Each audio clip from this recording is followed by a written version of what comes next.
ಮುಂದಿನ ರಾಶಿ ಮೀನರಾಶಿ.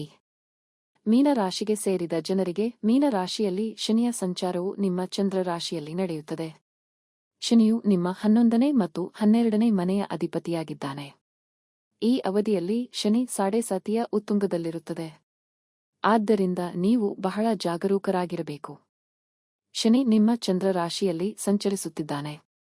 ಹಾಗಾಗಿ ನೀವು ಖಿನ್ನತೆಗೆ ಒಳಗಾಗುವ ಅಥವಾ ವಿಷಯಗಳನ್ನು ಪ್ರಶ್ನಿಸುವ ಸಂಭವವಿದೆ.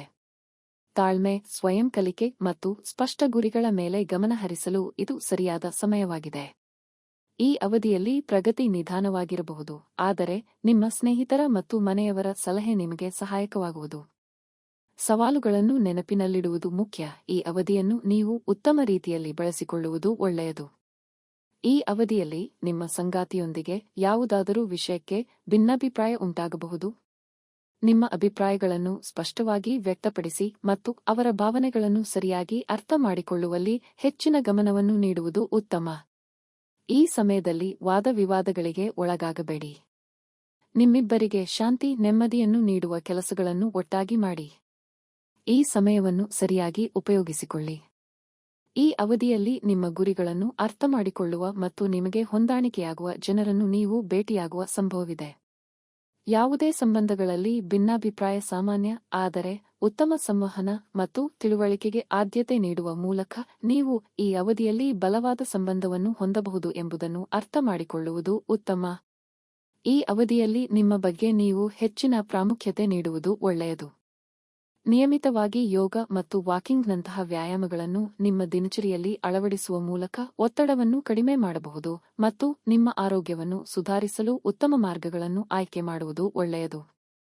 ಆರೋಗ್ಯವು ನಿಮ್ಮ ಪ್ರಾಮುಖ್ಯತೆಯಾಗಿರಲಿ. ಈ ಸಮಯದಲ್ಲಿ ನೀವು ಮದ್ಯಪಾನ ಅಥವಾ ಸಂಸ್ಕರಿಸಿದ ಆಹಾರವನ್ನು ಸೇವಿಸದೇ ಇರುವುದು ಒಳ್ಳೆಯದು. ಇದರ ಬದಲಾಗಿ ಹಣ್ಣು, ತರಕಾರಿ ಮತ್ತು ಧಾನ್ಯಗಳಂತಹ ಪೌಷ್ಟಿಕ ಆಹಾರವನ್ನು ಸೇವಿಸುವುದು ಒಳ್ಳೆಯದು. ಈ ಸಮಯದಲ್ಲಿ ನಿಮಗೆ ಬೆನ್ನು ನೋವು ಕಾಡಬಹುದು. ನೀವು ಆರೋಗ್ಯ ಸಮಸ್ಯೆಯನ್ನು ಹೊಂದದೇ ಇರಲು ಮುನ್ನೆಚ್ಚರಿಕೆ ವಹಿಸಿ ಮತ್ತು ವೈದ್ಯರನ್ನು ಸಂಪರ್ಕಿಸಿ. ಈ ಅವಧಿಯಲ್ಲಿ ಉತ್ತಮ ಕ್ರಮಗಳನ್ನು ಕೈಗೊಳ್ಳುವ ಮೂಲಕ ಯಾವುದೇ ಆರೋಗ್ಯ ಸಮಸ್ಯೆಯನ್ನು ತಡೆಹಿಡಿಯಬಹುದಾಗಿದೆ. ನಿಮಗೆ ಯಾವುದಾದರೂ ಆರೋಗ್ಯ ಸಮಸ್ಯೆ ಕಾಣಿಸಿಕೊಂಡರೆ ಕೂಡಲೇ ನಿಮ್ಮ ಆರೋಗ್ಯವನ್ನು ಪರೀಕ್ಷಿಸಿಕೊಳ್ಳಿ. ದೈಹಿಕ ಹಾಗೂ ಮಾನಸಿಕವಾಗಿ ನಿಮ್ಮ ಬಗ್ಗೆ ಹೆಚ್ಚಿನ ಕಾಳಜಿಯನ್ನು ವಹಿಸುವ ಮೂಲಕ ಯಾವುದೇ ರೀತಿಯ ಸವಾಲುಗಳನ್ನು ಉತ್ತಮವಾಗಿ ನಿಭಾಯಿಸುವುದರೊಂದಿಗೆ ಬಲವಾದ ಆರೋಗ್ಯವನ್ನು ಹೊಂದಬಹುದಾಗಿದೆ. ಈ ಅವಧಿಯಲ್ಲಿ ನಿಮ್ಮ ಪ್ರೀತಿ ಪಾತ್ರರೊಂದಿಗೆ ಯಾವುದಾದರೂ ವಿಷಯಕ್ಕಾಗಿ ಭಿನ್ನಾಭಿಪ್ರಾಯ ಉಂಟಾಗಬಹುದು. ಯಾವುದೇ ರೀತಿಯ ಬಲವಾದ ಸಂಬಂಧವನ್ನು ಕಾಪಾಡಿಕೊಳ್ಳಲು ಹೊಂದಿಕೊಳ್ಳುವುದು ಮತ್ತು ಪರಸ್ಪರರ ಅಭಿಪ್ರಾಯವನ್ನು ಆಲಿಸುವುದು ಅಗತ್ಯ. ನಿಮ್ಮ ಮೌಲ್ಯಗಳ ಬಗ್ಗೆ ಮತ್ತು ಗುರಿಗಳ ಮೇಲೆ ಹೆಚ್ಚಿನ ಗಮನವನ್ನು ಕೇಂದ್ರೀಕರಿಸುವುದು ಉತ್ತಮ. ಈ ರಾಶಿಗೆ ಸೇರಿದ ವಿವಾಹಿತರು ತಮ್ಮ ಪ್ರೀತಿ ಪಾತ್ರರೊಂದಿಗೆ ಉತ್ತಮವಾದ ಸಂಬಂಧವನ್ನು ಹೊಂದಲು ಹೆಚ್ಚಿನ ಸಮಯವನ್ನು ನೀಡಬೇಕಾಗುತ್ತದೆ.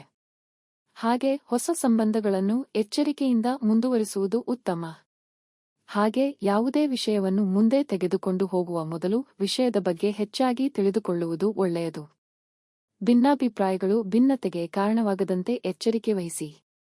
ಈ ಅವಧಿಯಲ್ಲಿ ನೀವು ಸಂವಹನಕ್ಕೆ ಹೆಚ್ಚಿನ ಗಮನವನ್ನು ನೀಡುವ ಮೂಲಕ ನಿಮ್ಮ ಸಂಬಂಧವನ್ನು ಬಲಪಡಿಸುವಲ್ಲಿ ಹೆಚ್ಚಿನ ಆದ್ಯತೆಯನ್ನು ನೀಡಿ ಮತ್ತು ನಿಮ್ಮ ಪ್ರೀತಿ ಪಾತ್ರರೊಂದಿಗೆ ಅತ್ಯುತ್ತಮವಾದ ಸಂಬಂಧವನ್ನು ಹೊಂದುವ ಬಗ್ಗೆ ಸಾಕಷ್ಟು ಪ್ರಾಮುಖ್ಯತೆ ನೀಡುವುದು ಉತ್ತಮ.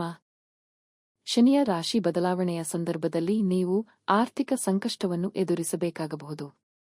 ಹಾಗೆ ನಿಮ್ಮ ಕೆಲಸಗಳಲ್ಲಿ ಉತ್ತಮ ಫಲಿತಾಂಶ ದೊರಕದೇ ಇರಬಹುದು. ಹಾಗಾಗಿ ಈ ಸಂದರ್ಭದಲ್ಲಿ ಉತ್ತಮವಾದ ಬಜೆಟ್ ಅನ್ನು ರಚಿಸುವುದು ಒಳ್ಳೆಯದು. ಈ ಸಮಯದಲ್ಲಿ ನಿಮ್ಮ ಆದಾಯವನ್ನು ಹೆಚ್ಚಿಸಲು ಮತ್ತು ಖರ್ಚುಗಳನ್ನು ಕಡಿಮೆ ಮಾಡಲು ಉತ್ತಮ ಅವಕಾಶಗಳು ದೊರಕುವುದು. ಈ ಅವಧಿಯಲ್ಲಿ ಯಾರಿಂದಲೂ ಸಾಲ ತೆಗೆದುಕೊಳ್ಳುವ ಮೊದಲು ಸರಿಯಾಗಿ ಯೋಚಿಸುವುದು ಉತ್ತಮ. ನೀವು ಹೊಸ ವ್ಯಾಪಾರ, ಉದ್ಯಮ, ಹೂಡಿಕೆ ಅಥವಾ ವಿಸ್ತರಣೆ ಯೋಜನೆಗಳನ್ನು ಈ ಸಮಯದಲ್ಲಿ ಕಾರ್ಯರೂಪಕ್ಕೆ ತರಬೇಕೆಂದು ಯೋಚಿಸುತ್ತಿದ್ದರೆ, ಇದರ ಬಗ್ಗೆ ಸರಿಯಾದ ಮಾಹಿತಿ ಮತ್ತು ಅಪಾಯಗಳನ್ನು ಅರ್ಥಮಾಡಿಕೊಂಡ ನಂತರ ಮುಂದುವರೆಯುವುದು ಒಳ್ಳೆಯದು. ಶನಿ ಶಿಸ್ತು ಮತ್ತು ಕಠಿಣ ಪರಿಶ್ರಮವನ್ನು ಪ್ರತಿನಿಧಿಸುತ್ತದೆ. ಈ ಅವಧಿಯಲ್ಲಿ ನೀವು ನಿಮ್ಮ ಪ್ರಯತ್ನಗಳಿಗೆ ಗೌರವವನ್ನು ನೀಡುವ ಮೂಲಕ ನಕಾರಾತ್ಮಕತೆಯನ್ನು ಕಡಿಮೆ ಮಾಡಬಹುದು. ಹಾಗೆ ನಿಮ್ಮ ಬುದ್ಧಿವಂತಿಕೆಯೊಂದಿಗೆ ಹಣಕಾಸಿನ ಬಗ್ಗೆ ನಿರ್ಧಾರವನ್ನು ತೆಗೆದುಕೊಳ್ಳುವುದರಿಂದಾಗಿ ನಿಮ್ಮ ಭವಿಷ್ಯವನ್ನು ಉತ್ತಮ ರೀತಿಯಾಗಿ ನಿರ್ಮಿಸುವ ಸಾಧ್ಯತೆ ಇರಬಹುದು. ಮೀನರಾಶಿಗೆ ಸೇರಿದ ಜನರು ಕೆಲಸದಲ್ಲಿ ಹೆಚ್ಚಿನ ಜವಾಬ್ದಾರಿಯನ್ನು ತೆಗೆದುಕೊಳ್ಳಬೇಕು. ಈ ಅವಧಿಯಲ್ಲಿ ನಿಮ್ಮ ಕೆಲಸದ ಹೊರೆ ಹೆಚ್ಚಾಗಬಹುದು. ಇದು ನಿಮ್ಮ ಒತ್ತಡಕ್ಕೆ ಕಾರಣವೂ ಸಹ ಆಗಬಹುದು. ಈ ಸಮಯದಲ್ಲಿ ನಿಮಗೆ ವೃತ್ತಿ ಜೀವನದಲ್ಲಿ ಪ್ರಗತಿ ನಿಧಾನವಾದರೂ ನಿಮ್ಮ ಕೌಶಲ್ಯಗಳನ್ನು ಹೆಚ್ಚಿಸಲು ಮತ್ತು ಉತ್ತಮ ಪ್ರದರ್ಶನವನ್ನು ನೀಡಲು ಈ ಸಮಯವು ಸಾಕಷ್ಟು ಶುಭವಾಗಿರುವುದು ಎಂಬುದನ್ನು ನೆನಪಿಟ್ಟುಕೊಳ್ಳಿ. ನೀವು ನಿಮ್ಮ ಉದ್ಯೋಗ ಬದಲಾವಣೆಯನ್ನು ಮಾಡಬೇಕೆಂದಿದ್ದರೆ, ನಿಮ್ಮ ಗುರಿಗಳಿಗೆ ಸರಿಹೊಂದುವಂತಹ ಉದ್ಯೋಗ ನಿಮಗೆ ದೊರಕಿದೆಯಾ ಎಂಬುದನ್ನು ಖಚಿತಪಡಿಸಿಕೊಂಡ ನಂತರ ಮುಂದುವರಿಯುವುದು ಉತ್ತಮ. ನಿಮಗೆ ಪರಿಚಿತರಿಂದ ಈ ಸಮಯದಲ್ಲಿ ತೊಂದರೆ ಆಗಬಹುದು ಮತ್ತು ನಿಮ್ಮ ಕೆಲಸದ ವಾತಾವರಣದಲ್ಲಿ ನೀವು ಸಾಕಷ್ಟು ಎಚ್ಚರಿಕೆಯಿಂದ ಇರಬೇಕಾಗುತ್ತದೆ. ಈ ಸಮಯದಲ್ಲಿ ನೀವು ನಕಾರಾತ್ಮಕತೆಗೆ ಒಳಗಾಗದೆ ಕಲಿಕೆ ಮತ್ತು ಸುಧಾರಣೆಗೆ ಹೆಚ್ಚಿನ ಪ್ರಾಮುಖ್ಯತೆಯನ್ನು ನೀಡುವುದು ಉತ್ತಮ. ಇದರಿಂದಾಗಿ ನೀವು ಸಾಧನೆಯನ್ನು ಮಾಡಬಹುದಾಗಿದೆ. ಜೊತೆಗೆ ನೀವು ವೃತ್ತಿ ಜೀವನದಲ್ಲಿ ಯಶಸ್ಸನ್ನು ಸಹ ಪಡೆಯಬಹುದು. ಈ ಅವಧಿಯಲ್ಲಿ ಮೀನ ರಾಶಿಗೆ ಸೇರಿದ ವಿದ್ಯಾರ್ಥಿಗಳು ತಮ್ಮ ಓದಿನ ಬಗ್ಗೆ ಉತ್ತಮ ಯೋಜನೆಗಳನ್ನು ಹೊಂದುವುದು ಒಳ್ಳೆಯದು. ಇದರಿಂದಾಗಿ ನೀವು ಅಧ್ಯಯನದಲ್ಲಿ ಉತ್ತಮ ಸಾಧನೆಯನ್ನು ಮಾಡಬಹುದಾಗಿದೆ. ಈ ಸಮಯದಲ್ಲಿ ನಿಮ್ಮ ಗಮನವನ್ನು ಕೇಂದ್ರೀಕರಿಸುವುದು ಒಳ್ಳೆಯದು ಮತ್ತು ಯಾವುದೇ ರೀತಿಯ ಗೊಂದಲಗಳನ್ನು ತಪ್ಪಿಸುವುದು ಉತ್ತಮ. ಈ ಸಮಯದಲ್ಲಿ ನೀವು ಯಾರಿಂದಲೂ ಸಹಾಯವನ್ನು ಕೇಳಲು ಹಿಂಜರಿಯಬೇಡಿ. ನಿಮಗೆ ಅಧ್ಯಯನದಲ್ಲಿ ಯಾವುದೇ ರೀತಿಯ ಕಷ್ಟ ಎದುರಾದರೆ ನಿಮ್ಮ ಶಿಕ್ಷಕರನ್ನು ಸಂಪರ್ಕಿಸಿ ಮತ್ತು ಅವರ ಮಾರ್ಗದರ್ಶನವನ್ನು ಪಡೆಯುವುದು ಉತ್ತಮ. ಸ್ಪರ್ಧಾತ್ಮಕ ಪರೀಕ್ಷೆಗೆ ತಯಾರಿ ನಡೆಸುತ್ತಿರುವವರು ಯಶಸ್ಸನ್ನು ಗಳಿಸಲು ಕಠಿಣ ಪರಿಶ್ರಮವನ್ನು ಪಡುವುದು ಅಗತ್ಯ. ಕಠಿಣ ಪರಿಶ್ರಮ ಮತ್ತು ಸ್ಪಷ್ಟ ಯೋಜನೆಗಳೊಂದಿಗೆ ನೀವು ಮುಂದುವರಿದರೆ ನಿಮಗೆ ಯಾವುದೇ ರೀತಿಯ ಅಡೆತಡೆಗಳು ಎದುರಾಗುವುದಿಲ್ಲ ಮತ್ತು ಇದರಿಂದಾಗಿ ನೀವು ಉತ್ತಮ ಸಾಧನೆಯೊಂದಿಗೆ ಯಶಸ್ಸನ್ನು ಪಡೆಯಬಹುದಾಗಿದೆ. ಈ ಸಮಯದಲ್ಲಿ ನೀವು ಸಂಶೋಧನೆಗೆ ಸಂಬಂಧಿಸಿದಂತೆ ಅಧ್ಯಯನವನ್ನು ಮಾಡುತ್ತಿದ್ದರೆ ನಿಮಗೆ ಶುಭ ಫಲಗಳು ಪ್ರಾಪ್ತಿಯಾಗುವುದು.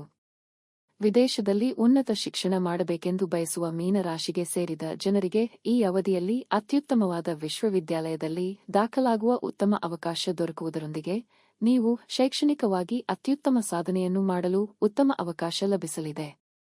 ಪರಿಹಾರ ಕ್ರಮಗಳು: ಶನಿವಾರದಂದು ವಿಕಲಚೇತನರಿಗೆ ಆಹಾರವನ್ನು ದಾನ ಮಾಡಿ. ಪ್ರತಿ ಶನಿವಾರ ಗಣೇಶ, ಹನುಮಂತ ಮತ್ತು ಶನಿ ದೇವರನ್ನು ಪ್ರಾರ್ಥಿಸಿ ಹಾಗೂ ಪ್ರತಿದಿನ ಹನುಮಾನ್ ಚಾಲೀಸಾವನ್ನು ಓದಿ ಅಥವಾ ಆಲಿಸಿ. ಶನಿವಾರದಂದು ನಾಯಿ, ಕಾಗೆ ಮತ್ತು ಪಕ್ಷಿಗಳಿಗೆ ಆಹಾರ ಹಾಗೂ ನೀರನ್ನು ನೀಡಿ. ಶನಿವಾರದಂದು ಮದ್ಯಪಾನ ಮತ್ತು ಮಾಂಸಾಹಾರವನ್ನು ತ್ಯಜಿಸಿ.